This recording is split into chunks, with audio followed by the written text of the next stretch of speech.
যখন আমি ন্যাশনাল টিমে কল পাইছি তখন হয়তো বা হ্যাঁ আমি তারা আমাকে ওইভাবে ভালো খেলার কারণে কিন্তু সুযোগ দিছে ক্রিকেট বোর্ড। তো বাট এখন যে আমি বর্তমান যে সিচুয়েশন আছে, আমি যে এখন খারাপ সিচুয়েশন আছে এরকম কিছু না। কারণ তখন আমি হয়তো হুটহাট কল পেয়ে গেছিলাম।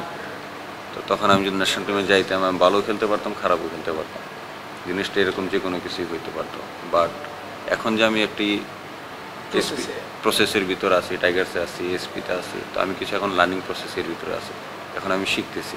তো আমার কাছে মনে হচ্ছে এটাই আমার জন্য একটু বেটার হয়েছে যে আমি আরেকটু শিখে ওই ন্যাশনাল লেভেলটা আপনার যাইতে পারবো। বা যদি আমি ভবিষ্যতে কখনো সুযোগ পাই তাহলে অ্যাটলিস্ট আমি নিজে বলতে পারবো না এখন আমি অনেকটা জানি বা অনেকটা বুঝি। তো আমার কাছে মনে হয় যে এইখান থেকে যে শেখার পরে যে আমি ওই যদি ন্যাশনাল সার্ভিস দিতে পারি এটা আমার জন্য।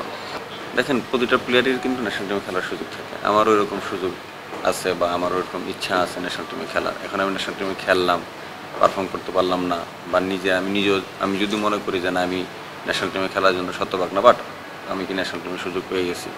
বাট সবচেয়ে আফসোস লাগবে কখন, যখন আমি ন্যাশনাল টিমে খেলার পর বাদ করে যাব, তখন আর ন্যাশনাল টিমে ঢুকতে পারছি না, তখন কিন্তু সবচেয়ে বড় আফসোস। তো আমি চাচ্ছি যে আমি যখনই ঢুকি আমি খুব ভালোভাবে শিখে ঢুকি, যেন আমি আর ব্যাক না করি।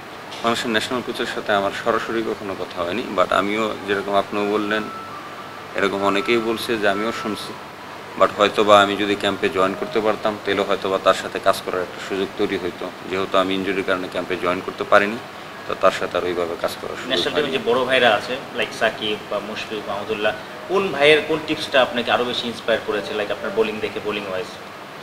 না, অবশ্যই সবসময় অনুপ্রাণিত করে টিপস তো অ্যাকচুয়ালি না। আমি যখন মুশিবাইকে বোলিং করি তখন আমার কাছে মনে হয় আমার ভিতরে অনেক ল্যাকিংস আছে, অনেস্টলি যেটা।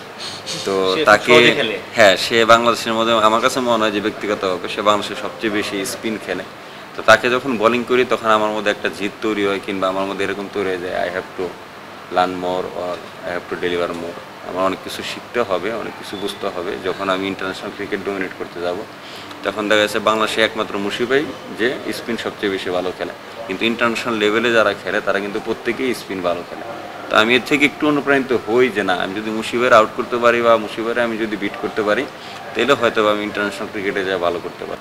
এইটা তো কোনো ব্যাটারকে দেখলেই ইজি না ভাই, এটা হচ্ছে আউট করাটা আসলে সত্যিকার ইজি না কোনো কিছু। এটা আউট হয়তো বা ব্যাটসম্যান ভুল করে হয়, কিংবা ওইটা বা সিচুয়েশনের উপর ডিপেন্ড করে হয়। বাট সবাই যখন এই লেভেলে খেলে বা এই লেভেলে খেলে সবার মধ্যে ওই কোয়ালিটি আছে, কেউ হয়তো বা সিচুয়েশনটা করতে পারে না। তো ইজি না কারোর আউট করা, বাট চেষ্টা করি যেন আমি ডমিনেট করতে পারি।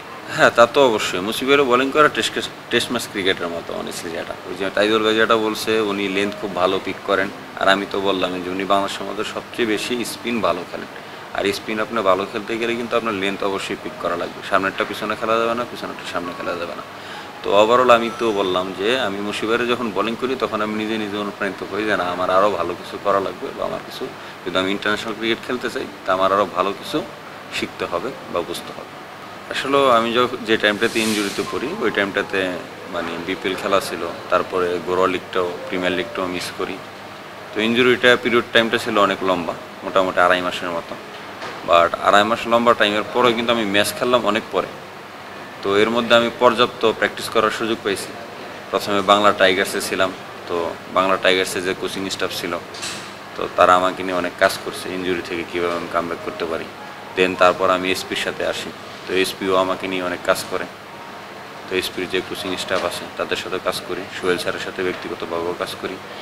তো কাজ করার পর কনফিডেন্সটা গ্রো হয়, তারপর ম্যাচ খেলার সুযোগ পাই। আর তাছাড়া আমরা টাইগার্সে যখন ছিলাম তখন আমরা কিন্তু ম্যাচ সিনারিও কিছু প্র্যাকটিস করা হয়েছে, তো ওইখান থেকে একটা কনফিডেন্স বিল্ড আপ হয়েছে। আর তাছাড়া আলহামদুলিল্লাহ এর মধ্যে তো মানে অনেক অপরচুনিটি ছিল, সুযোগ ছিল প্র্যাকটিস করার। তো এই কারণে আর কি কেউ কিন্তু সবার 100% ফর্মে থাকতে পারে না। তো ওভারঅল আপনি ওইখানেই কাজ করবেন যেখানে আপনার একটা বিশ্বাসযোগ্যতা তৈরি হবে, কিংবা আপনার এরকম কিছু হবে যে আপনার বুঝতে সুবিধা হবে।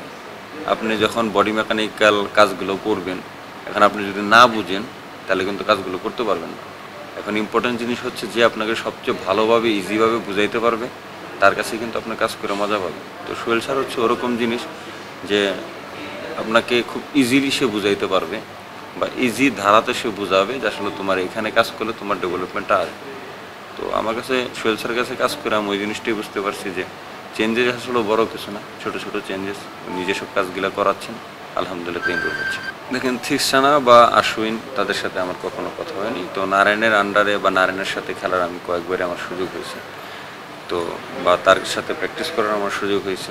তো আমি তার সাথে প্র্যাকটিস বা গেম থেকে অনেক কিছুই শিখতে পারছি অনেস্টলি, কারণ আমার কাছে মনে হয়েছে যে স্কিলগত দিক দিয়ে যে অতটা আমরা পিছিয়ে আছি এরকম কোনো কিছু না। তো যতটুকু পিছিয়ে আছি আমাদের হচ্ছে মেন্টালি, মানসিকতার ভিতরে।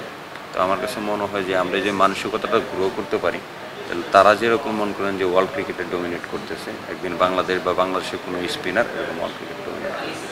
এটা তো আমি অনেকবারই বলছি মিডিয়ার সামনে যে আসলে আমার আইডল প্লেয়ার হচ্ছে সুনীল নারিন। আমি আসলে যখন ক্রিকেটে আসি তখন তার বোলিং দেখে অনুপ্রাণিত হই এবং তাকে কপি করারই চেষ্টা করি অনেস্টলি।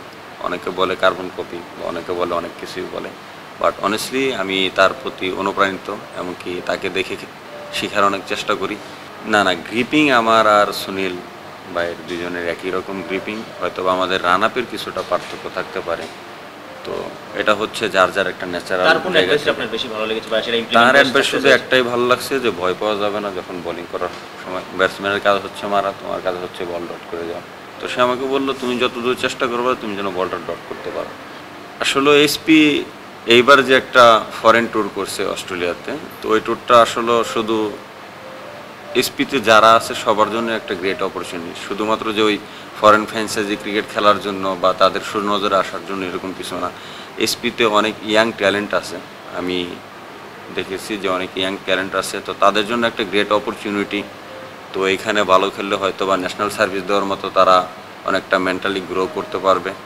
আর অবশ্যই তো ফ্যান্সাইজি ক্রিকেটের ব্যাপারটা হচ্ছে আলাদা, আগে তো দেশকে নেতৃত্ব দেওয়ার একটা ব্যাপার স্যাপার। তো আমার কাছে মনে হয় যে ওই ফ্র্যাঞ্চাইজি ক্রিকেটেরটা জানি না, কিন্তু এইখান থেকে যদি অনেক ইয়াং ট্যালেন্ট আছে যারা যদি ভালো খেলতে পারে, তো এই পাইপলাইন থেকে আমার কাছে মনে হয় একসময় বাংলাদেশের অনেক কটা প্লেয়ার ন্যাশনাল টিমে খেলবে।